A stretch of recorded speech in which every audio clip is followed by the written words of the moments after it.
Welcome to Fractured Chaos. You ever hand someone the keys to your entire life just for them to hotwire it, crash it, and act like you handed them a bomb? I'm Jayden, and I used to be a nice guy. No, like the nice guy. The kind who texts just checking in when she's out with friends. The kind who listens to her spiral about someone liking her Instagram post from 3 years ago and actually takes her side. The kind who genuinely believed that love meant sacrifice and sacrifice meant happiness. I gave up everything I loved to make her feel secure, and she turned around and made me feel like I was crazy for ever wanting anything at all. Let me start from the top, because this story, it doesn't spiral, it implodes. Her name was Liana. You know the type. Gorgeous in that effortless way that actually takes 2 hours of effort.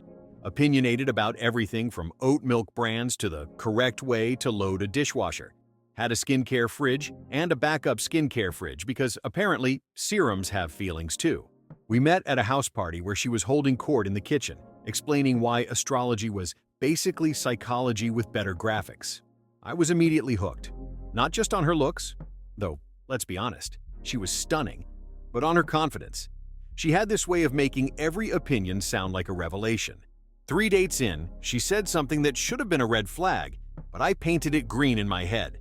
I don't do insecure men, Jayden. I've been hurt before. I need someone who trusts me completely. I laughed, thinking, perfect, I'm chill. I'm not that guy who checks phones or asks 20 questions. Spoiler alert, I was about to become that guy, but not in the way you think. 3 months in, right when things were getting serious, right when I was thinking about introducing her to my parents, she hit me with the line that would haunt me. Can I be honest with you about something? Pro tip. If someone asks permission to be honest, brace for impact. Honesty doesn't usually require a disclaimer. She took my hands, this tender gesture that made me feel like we were having a breakthrough moment, and said, "I just don't feel comfortable with how many girls you talk to." I was genuinely confused. "What do you mean? They're my friends. Sarah from college, Mika from work, the girls from my hiking group. Why do you need other women when you have me?" The question hung in the air like smoke, heavy, suffocating. She continued, "I just don't believe in platonic energy between men and women. Someone always wants something, and even if you don't see it, they do. It's not fair to me to have to worry about that." Her voice broke a little on "worry about that," and suddenly I was the villain in a story I didn't know I was writing. "But they're just friends," I said, weaker this time. "Are they, though? Really? Because Mika texts you at weird hours. Sarah always likes your photos first, and don't even get me started on your hiking group. It's basically a singles mixer with trail mix." She wasn't entirely wrong. Mika did text late sometimes, usually about work stress or her dating disasters. Sarah and I had history, though ancient history. And the hiking group? Okay, there was some flirting here and there, but harmless stuff. But Liana made it sound predatory, calculated, like I was running some kind of emotional side hustle. "I'm not asking you to never speak to another woman," she said, stroking my hand. "I'm just asking you to prioritize us, to make me feel secure. Isn't that what love is?" And there it was, the magic word, love. So I cut them off. Group chats, left with some generic excuse about being too busy these days. Happy hour invitations? Declined until they stopped coming. Hiking group? I told them I was focusing on other fitness goals. One friend, Tim, pulled me aside after I canceled our usual Thursday night plans for the 3rd week in a row. "Dude, you sure she's not trying to isolate you? This feels familiar. Remember what happened to Jake with Vanessa?" I laughed it off. "It's not like that, man. She's just been hurt before. She needs to feel secure." Tim raised an eyebrow. "And you? What do you need?" I didn't have an answer. Apparently, what I needed didn't matter. A week after I'd successfully severed all female friendships from my life, Liana posted a picture that made my stomach drop. It was her and Kai, her gay best friend in matching white robes, face masks on, wine glasses raised. The caption read, "Self-care, Sunday with my person." Now, I'd heard about Kai before. He was this fixture in her stories, always perfectly styled, always saying something witty in the comments, always there for her emotional support during what she called her anxiety spirals. But seeing them together, looking so intimate, it felt weird. I asked her about it that night, as casually as I could manage. "That spa day looked fun. You and Kai seemed really close." She giggled, actually giggled. "He's gay, Jayden. We had a spa day. You need to relax." But then she added, almost like an afterthought, "Besides, I thought you'd be happy I'm bonding with someone who can't possibly threaten you." The phrasing was weird, like she was throwing my own insecurities back at me, gift-wrapped in logic. And I did relax. I forced myself to, even when Kai started showing up more frequently, on her Instagram stories, at our apartment, which, by the way, we'd just moved into together. I'd come home from work to find them on my couch, eating takeout from my favorite Thai place, watching reality TV shows I hated. Kai would look up and say things like, "Oh hey Jayden, hope you don't mind. Liana said you wouldn't be home until later." Kai had this way of speaking that was simultaneously friendly and dismissive, like I was a pleasant surprise in my own home.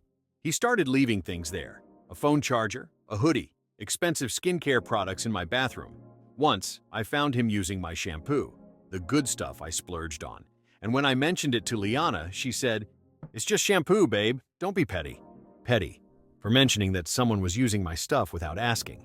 Kai would make these comments too, little digs disguised as compliments. "You're so lucky she puts up with your work schedule. She deserves someone who prioritizes her." Or, "Liana was telling me about that argument you had. You should really work on communicating better." And I'd stand there, towel around my waist, wondering how I'd become the guest in my own relationship. The shift happened gradually, then all at once. Liana changed her phone password the same day I asked, casually during a commercial break, if she and Kai had ever been more than friends. She'd laughed, but it was different, sharper. "Why would you even ask that? He's gay, Jayden. I literally told you that." I know. I was just curious about your history." "Our history? What history?" "We met at yoga class 6 months ago." But that didn't add up. She'd mentioned Kai before we started dating, hadn't she? Or maybe I was misremembering. Suddenly I couldn't trust my own timeline. The password change, though, that was real. I noticed because she used to hand me her phone all the time. "Can you put on that playlist?" Or, "Check if my mom texted back." Now she guarded it like state secrets. When I mentioned it, she had an explanation ready. "I read this article about digital privacy in relationships. We should maintain some independence, you know? Healthy boundaries." Healthy boundaries, right. The same woman who'd asked me to cut off every female friend was now lecturing me about healthy boundaries. I started watching. Not in a creepy way. At least, I told myself it wasn't creepy. But I was paying attention to details I'd previously ignored, like how Liana's girls' nights had become more frequent but less specific. She used to tell me everything: who was going, where they were headed, what drama had unfolded. Now it was just out with the girls, followed by radio silence until the next morning. Like how she'd developed new interests overnight. Suddenly she was into obscure indie bands I'd never heard her mention. She started wearing vintage band tees for groups that hadn't toured since the 90s. When I asked about it, she'd say, "I'm expanding my horizons. You should try it sometime." The implication being that I was boring, stagnant. One night, I was lying in bed when I heard them arguing through the bathroom door. The walls in our apartment were thin, and voices carried, especially when they were whisper shouting. I couldn't make out most of it, but I heard Liana say, clear as day, "Not tonight, he's here." The bathroom went quiet after that. When she came to bed 20 minutes later, I pretended to be asleep. She slipped in beside me, and I could smell someone else's cologne on her skin. The unraveling started with social media. Isn't it always social media? I'd noticed that Kai's posts had become more artistic. Less gym selfies and more aesthetic shots. Hands holding coffee cups, silhouettes against sunsets. Very moody, very romantic. One Tuesday night, I remember it was Tuesday because I had an early meeting Wednesday and had gone to bed at 10. Kai posted a boomerang that made my heart stop. It was someone's hand holding a cocktail. The hand wore a distinctive silver ring with a small turquoise stone, a ring I'd helped Liana pick out for her birthday. She'd said it was just for aesthetics, but wore it every single day. The location tag said Midnight Lounge, a trendy spot downtown that definitely wasn't where she'd said she was going. She'd told me she was having dinner with her mom. Comfort food and family drama, she'd said. Probably wouldn't be home until late because her mom was going through something. But her mom had posted 3 Instagram stories from Cancun that same day. Solo vacation vibes, living her best life with zero family drama in sight. I screenshot the boomerang before I could stop myself. Evidence of what, exactly? That my girlfriend had lied about her whereabouts? That she was at a bar with her gay best friend instead of having family dinner? When she came home at 2 a.m., slightly tipsy and defensive, I didn't say anything. But I was done pretending not to notice. A week later, Kai's Instagram bio changed. It used to say something generic. Living my truth yoga instructor, dog dad. Now it read, not all labels are true. Energy doesn't lie. I stared at my phone for a full minute, reading it over and over again. Not all labels are true. What labels? The gay label? The best friend label? I felt insane for even thinking it, but the pieces were forming a picture I didn't want to see. I finally worked up the courage to ask her directly. Not accusatory, not aggressive, just honest. We were making breakfast on a Sunday morning, one of those rare, peaceful moments where everything felt normal. She was humming while she scrambled eggs, and I thought maybe I was overthinking everything. "Can I ask you something?" I said, trying to keep my voice light. She didn't look up from the stove. "Are you and Kai, have you two ever been more than friends?" The humming stopped. She turned around slowly, spatula still in her hand. "What kind of question is that?" "I'm just asking. Some things haven't been adding up lately, and What things?" Her voice was sharp now. "What exactly are you accusing me of?" "I'm not accusing you of anything. I'm asking a question." She set the spatula down and crossed her arms. "Jayden, he's gay. I've told you this 100 times. Why are you obsessed with him?" Obsessed. There was that word again, turning my concerns into character defects. "I'm not obsessed. I'm confused. About the late nights, the password change, the lying about where you were." "I haven't lied about anything." "Tuesday night, you said you were with your mom, but your mom was in Cancun, and Kai posted a video of your hand at Midnight Lounge." The silence stretched between us like a chasm. Finally, she laughed. Not a real laugh, but that bitter sound people make when they're caught. "Jayden, sexuality is fluid. Things happen." And there it was, the admission I'd been both dreading and expecting. "Things happen?" I repeated. "What kind of things?" She sank into a chair, suddenly looking exhausted. "We've experimented, okay? It doesn't mean anything. It's not like I cheated on you with another guy." The logic was breathtaking. Apparently, the gender of the person she was betraying me with determined the severity of the betrayal. "How long?" I asked. "Does it matter?" "It matters to me." She sighed. "A few months. Since you stopped talking to your female friends." The timeline hit me like a slap. She demanded I cut off every woman in my life, then immediately started whatever this was with Kai. While I was isolating myself to make her feel secure, she was exploring her fluid sexuality behind my back. "You made me feel so secure," she said, as if this explained everything. I got comfortable. Comfortable. She got comfortable enough to lie, to manipulate, to rewrite the rules of our relationship without telling me. "All this time," I said, "when you said Kai was gay." "I never said he was gay," she interrupted. "I said he was my gay best friend. That's how I knew him. That's how everyone knows him. But people change, Jayden. People discover things about themselves." The gaslighting was masterful. Technically, she was right. She'd never explicitly stated that Kai was gay. She'd implied it, encouraged the assumption, used it as a shield to deflect any concerns I might have had.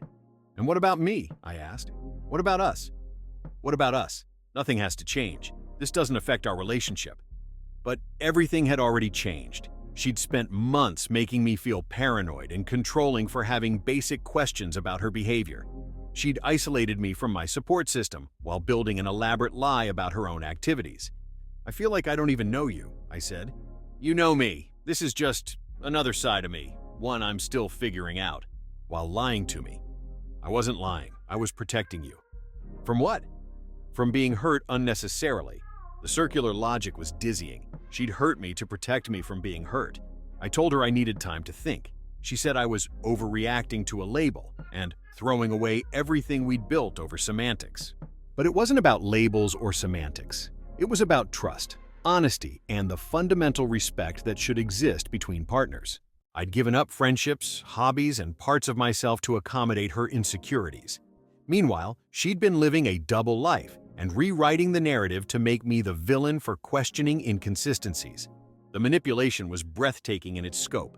She'd convinced me that my natural intuition was paranoia, that my reasonable questions were controlling behavior, that my need for honesty was insecurity. When I finally said, "I'm done," she looked genuinely shocked. You're really going to throw this away over something that has nothing to do with you? That phrase, nothing to do with you, summed up everything perfectly. In her mind, her actions, her choices, her lies existed in a vacuum that somehow didn't affect our relationship. She tried different tactics over the next few days. Tears, anger, bargaining, more gaslighting. She said I was being heteronormative and closed-minded. She said she'd end things with Kai if that's what I wanted, as if that was the point. But I was done being managed, manipulated, and made to feel crazy for trusting my instincts. 6 months later, I ran into Tim at a coffee shop. He took one look at me and said, "You look like yourself again." I'd forgotten what that felt like, being myself without constantly second-guessing my thoughts, feelings, and perceptions. I'd reconnected with most of my old friends. Some relationships had survived my temporary disappearance, others hadn't. But I was rebuilding, slowly and honestly. Tim asked if I'd learned anything from the whole experience. "Yeah," I said. "I learned the difference between being nice and being a doormat. I learned that trust me is sometimes just a prettier way of saying, let me lie to you in peace. And I learned that when someone isolates you from your support system, it's not because they love you so much. It's because they know what they're doing won't survive outside scrutiny. I also learned that controlling partners don't want peace. They want leverage. They want the power to shame you for having boundaries while ignoring their own.